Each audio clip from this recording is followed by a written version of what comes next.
کورد کۆنێکشن میواندارێتی دکتۆر کرمانج گوندی پرۆفیسۆر لە زانکۆی تێنسی ستەیت دەکات. دکتۆرم کاتت باش؟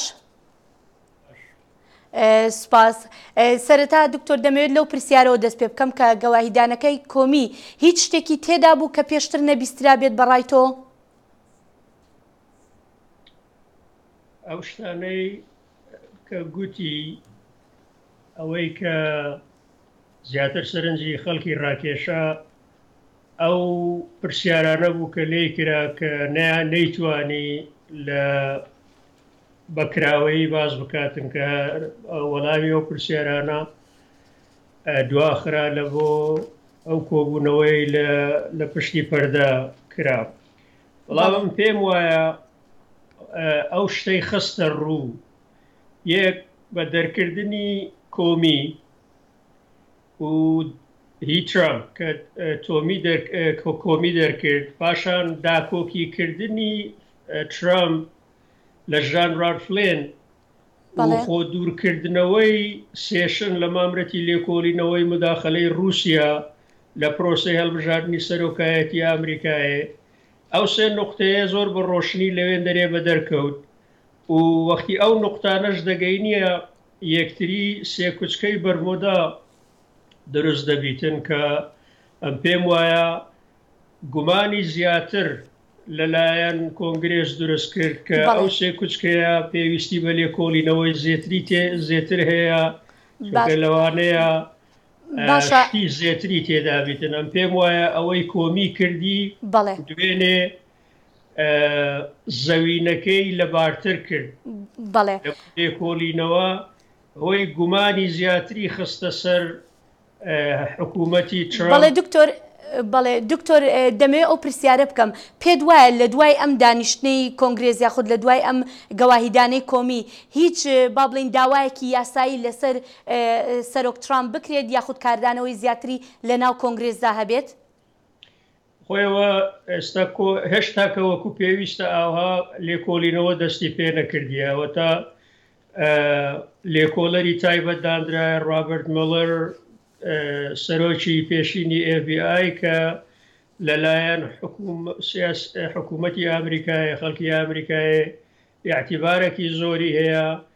پێم وایە لە پرۆسەی لێکۆڵینەوە ڕابرت مۆلەر ئەو بڕیارە دەداتن کە شتێکی ئاوهایی کرابیتن بگاتە حالەتی ئەوەی لێکۆڵینەوەی قانونی لەگە حکوومەتی ترامپ بکرێتن. ئەوەی ئێستا ئەوانە لەتونە هەردوو لکی کۆنگرێس و لێکۆڵینەوەی ڕابرت میۆلەر ئەوەیە داخوا بزانن لە چێن دەرێت دووکەڵ هەردەستیتن کە دووکەڵەکەیان دیت ئەو کاتە بزانن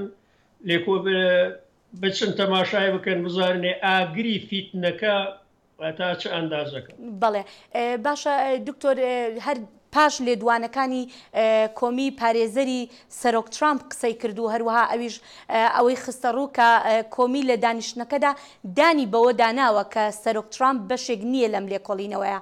جاتۆ بە قسەکانی کۆمی کە با بڵین ئەو کە باسی کرد پێت وا بوو ئەوە ئاماژەیەک بێ بەوەی کە سەرۆک ترامپ بەشێک نەبووە لەو لێکۆڵینەوەیە؟ نەخێر، چونکە لێکۆڵینەوەکە لە قۆناغی سەرەتاییدایە لێکۆڵینەوەکە لەگەڵ دەوروبەری ترامپ بووە. تۆ دەبێت لە دەوروبەری ترامپ بگەی بۆ ئەوەی بزانی ئەو تا چه ئەندازە ئێستا گومان لەوە نەمایەکە و ئاگاداری ئەو لێ ئەو پەیوەندیانە هەبووە کە لەگەڵ رووسیای کرایە.